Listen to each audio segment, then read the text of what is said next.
और बड़ी बड़ी भेद की बातें, हर एक गुप्त बातों को प्रकट करेगा परमेश्वर। इस कलीसिया में हो चाहे इस धरती के किसी कोने पे हो, परमेश्वर सारी बातों को प्रकट कर देगा। हालेलुया।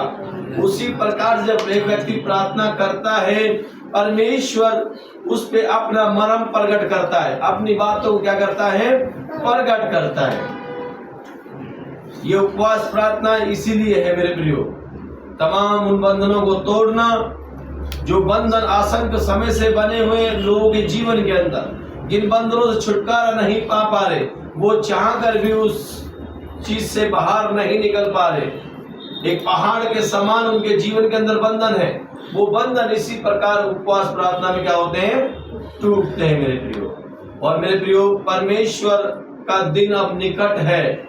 वो अग्नि के समान आएगा। क्या है?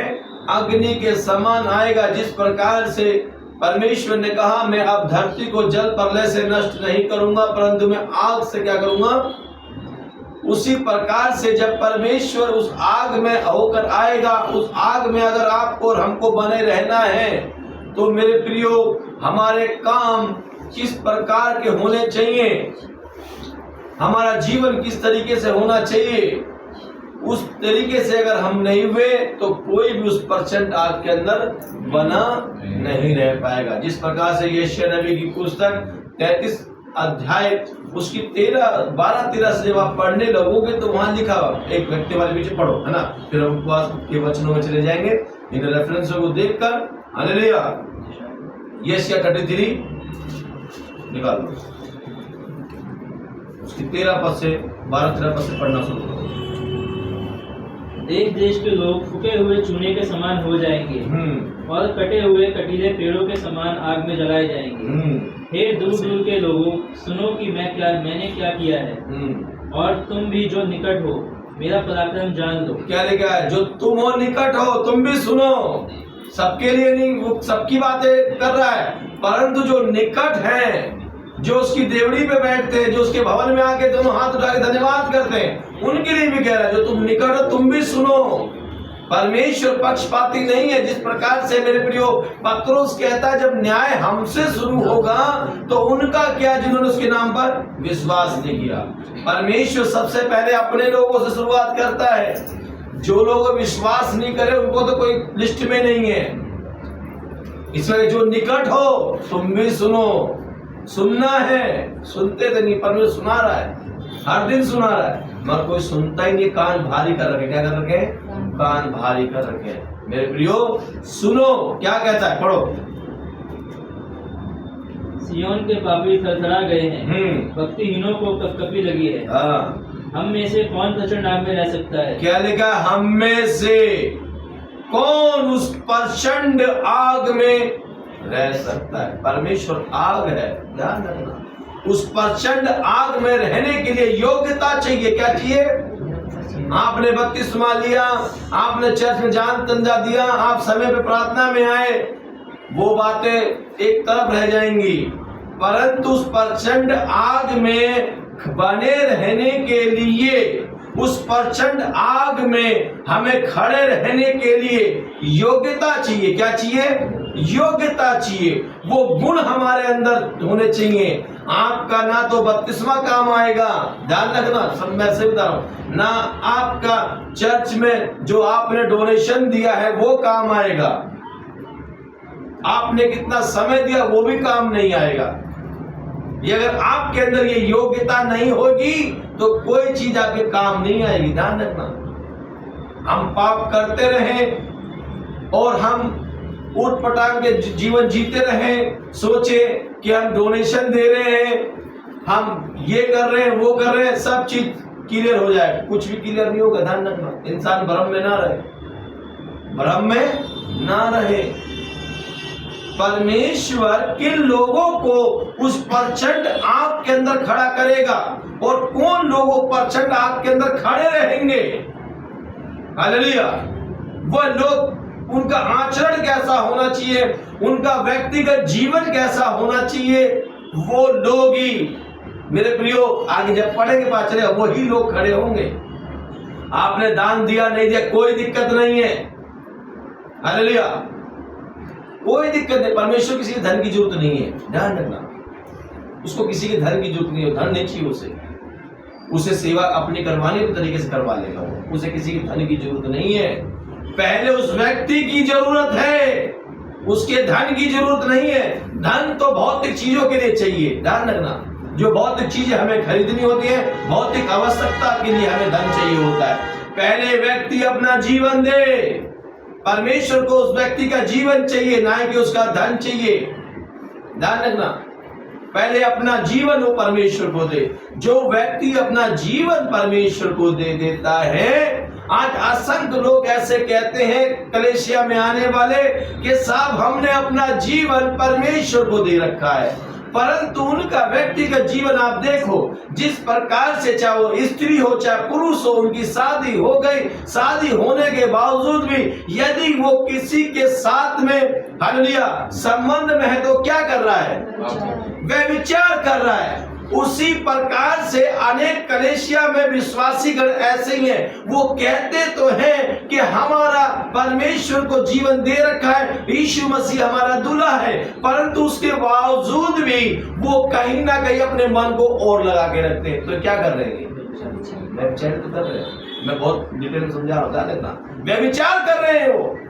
यदि आप कहते हो यीशु मसीह मेरा दूल्हा है और आप किसी और चीज से प्रेम कर रहे हो, तो आप क्या कर रहे हो? व्यभिचार कर रहे हो। ये व्यभिचार की श्रेणी में आता है, मैं बता रहा हूं सच्चाई। यदि आपने उसको दूल्हा माना है तो सबसे प्रथम प्रेम उससे करना होगा। इसलिए तो यीशु ने कहा है जो मुझसे अधिक किसी और को जाने वो मेरा चेला नहीं हो सकता, ध्यान रखना। इसी मारे पूर्ण मन से, पूर्ण भक्ति से, पूर्ण बल से उस परमेश्वर से क्या कर?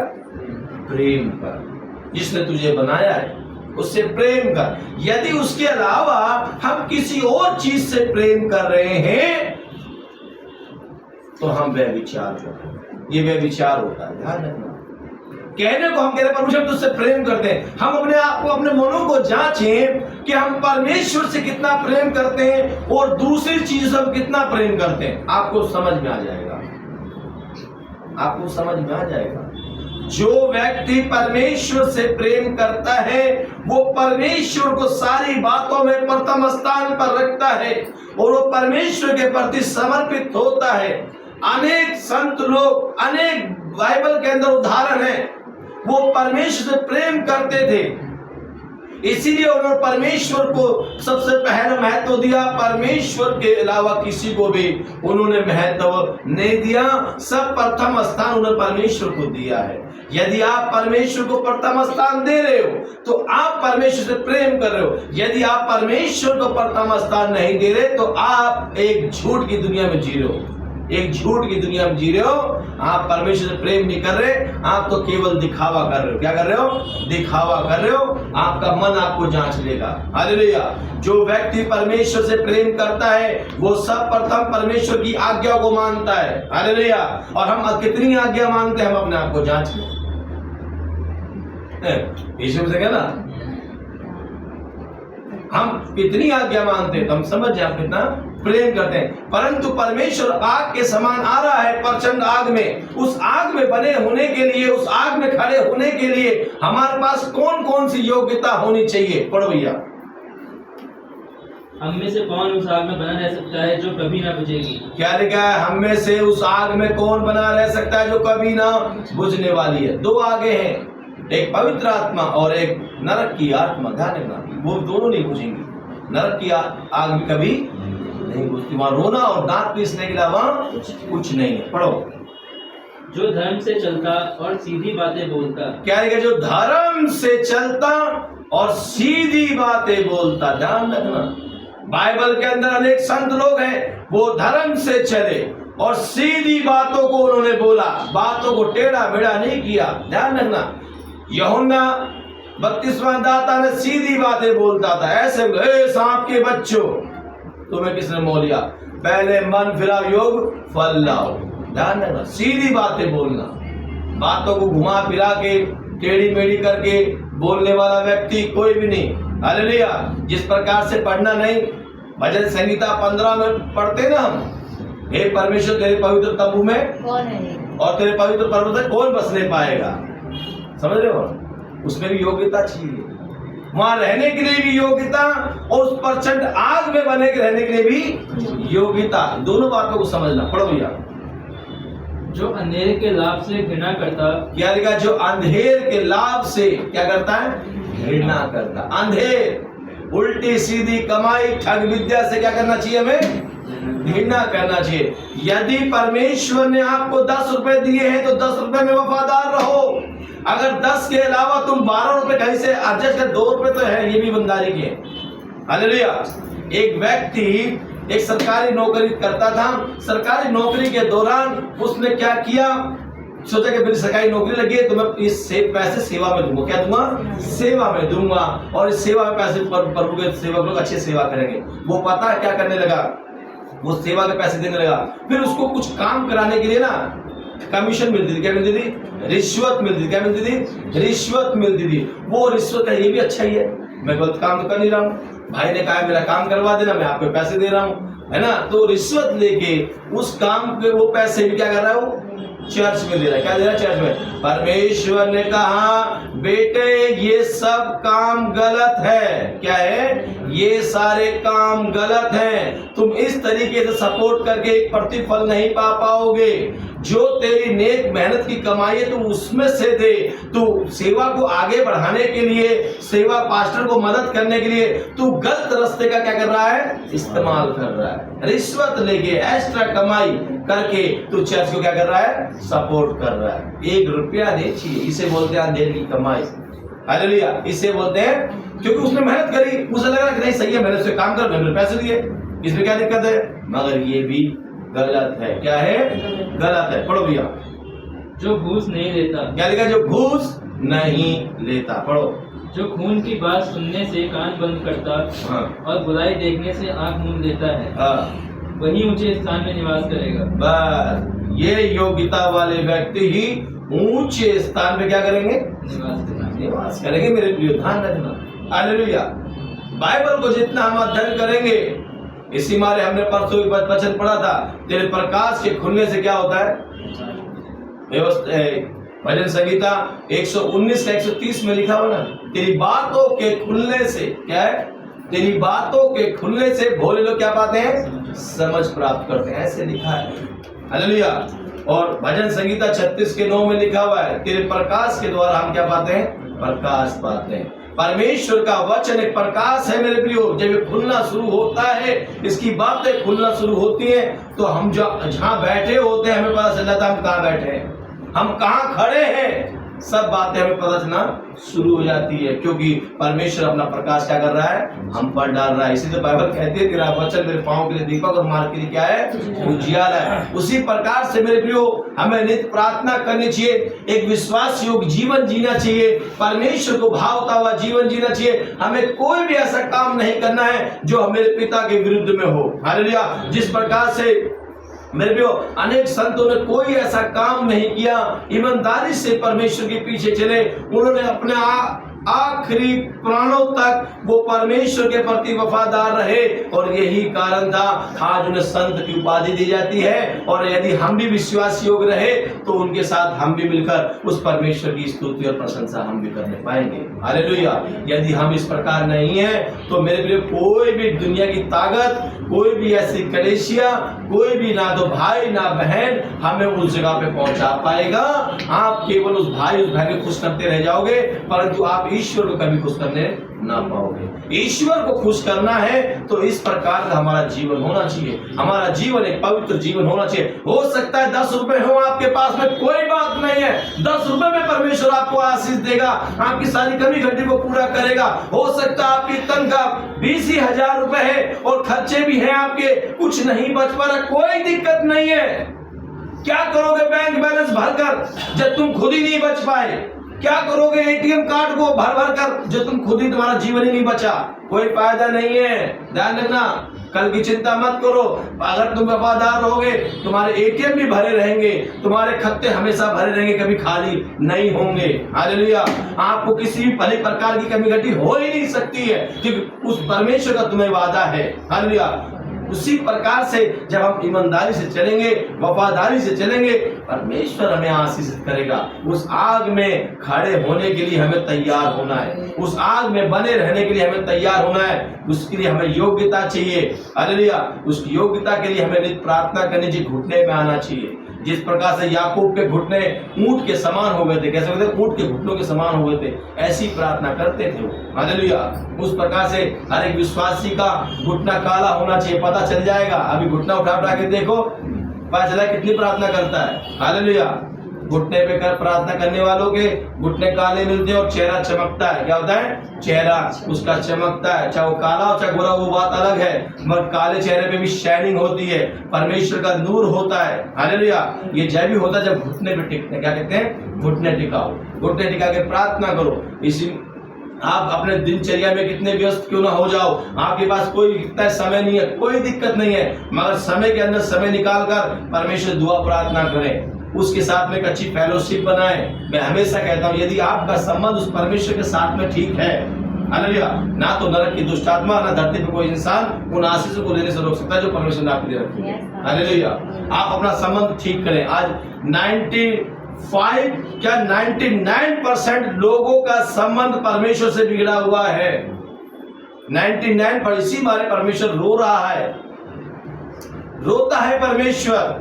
जिस प्रकार से यहेजकेल की पुस्तक 18:23 में वचन बोलता है, दुष्ट के मरने से मैं प्रसन्न नहीं होता हूं। ध्यान रखना, दुष्ट के मरने से मैं, परंतु दुष्ट बुरी चाल से फिरे, उस मार्ग पे चले, इससे प्रसन्न होता हूं।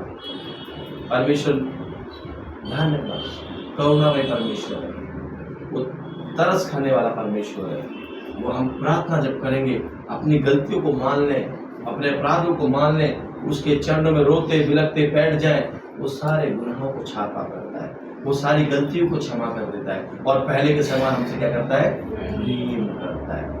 आज हमारे किसी से बिगड़ जाए, कल वो हमें मिलता है तो हम उससे क्या करते हैं? मुंह बनाते हैं, उससे मुंह बनाते हैं। मगर परमेश्वर ऐसा नहीं है। आपकी कितनी बिगड़ गई हो, मगर जिस दिन आप सच्चे मन से उसके पास आते हैं, वो पहले जैसा प्रेम करता है, उससे ज्यादा प्रेम आपसे करेगा। ये है परमेश्वर का स्वभाव। इसी बात से प्रेमी परमेश्वर बोलते हैं, और परमेश्वर के स्वभाव से बाहर कभी जाता ही नहीं। हालेलुया। परमेश्वर आशीषित करे मेरे प्रियो। अभी उपवास का वचन था मेरे प्रियो, मगर सैडली परमेश्वर ने ये वचन दिया है ना, जो मत्ती सुसमाचार 6वें अध्याय से मैं घर से चिंतन मनन करके आया था, मगर मैं बदल गया। शायद परमेश्वर की इच्छा होगी, उसकी योजना होगी, ना तो बल से ना बुद्धि से, तेरी आत्मा के द्वारा होगा। हालेलुया। आइए अंतिम प्रार्थना करते हैं मेरे प्रियो, सब लोग मिलकर प्रार्थना करेंगे। हर एक व्यक्ति अपना अपना हाथ पकड़ लो, एक दूसरे निकट आ जाओ, सारे निकट आ जाओ, एक दूसरे का हाथ पकड़ो, प्रार्थना करते हैं कल के लिए भी, और जितने लोग ऑनलाइन जुड़ रहे हैं सबके लिए दुआ प्रार्थना करेंगे।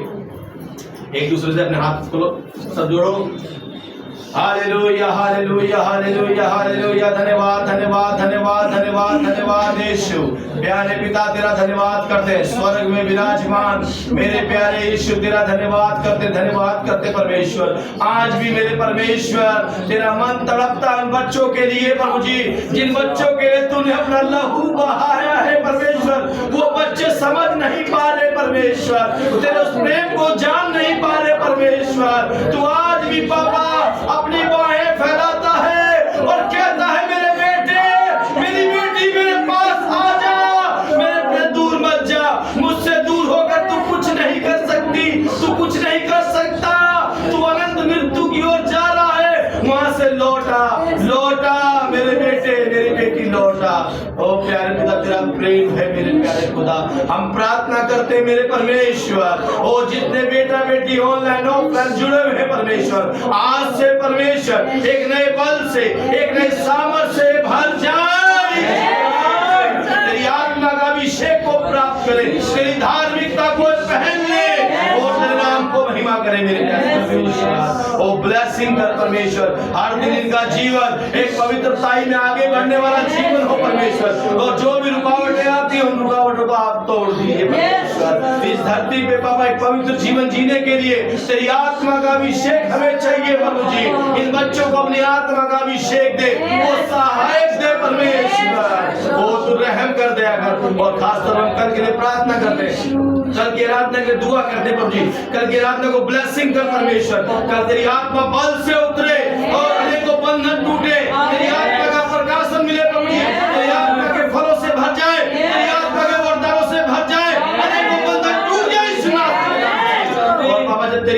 के गीत भजन गाए जाएंगे, साज को बजाया जाएगा, तेरी आत्मा बल से उतरे परमेश्वर।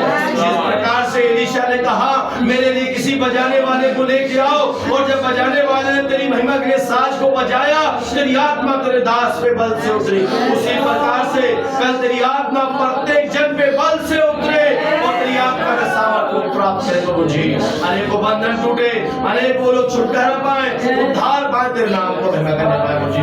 कल की आराधना हरेक के जीवन के अंदर एक बाबा ब्लेसिंग की आराधना हो, एक सामर्थ की आराधना हो परमेश्वर। ब्लेसिंग ये शुरू से अंत तक तेरी आत्मा की अगुवाई हो परमेश्वर, और हर एक व्यक्ति की दिल दिमाग बुद्धि को आप कंट्रोल कीजिए। जो भी कल यहाँ कदम रखेगा, कदम रखते तेरी उपस्थिति को महसूस करने पाए, और जितने लोग ऑनलाइन जुड़ेंगे पर जी वो वहां बैठे बैठे तेरी उपस्थिति सामर्थ्य से भर जाए। सब बातों में आप महिमा लीजिए। हम घटे आप बढ़े, इस दुआ को यीशु के नाम से मांगते हैं, आमीन आमीन आमीन। हालेलुया। मेरे प्रियो बड़े ध्यान सुनो, कल रविवार है, कल की जो प्रार्थना का और आराधना का समय है 10 बजे राइट शुरू हो जाएगी। हालेलुया। आप लोग अपने निकट जितने भी लोग हैं जिन्हें नहीं पता उनको बताना, और इस चैनल को सब्सक्राइब करें, लाइक करें, शेयर करें अपने मित्रों जन तक, अपने प्रियजन तक, ताकि असंख्य लोग इस चैनल के माध्यम से उस एकमात्र जीवित और जिंदा परमेश्वर से आशीषों को प्राप्त करें। आप सभी को जय मसीह।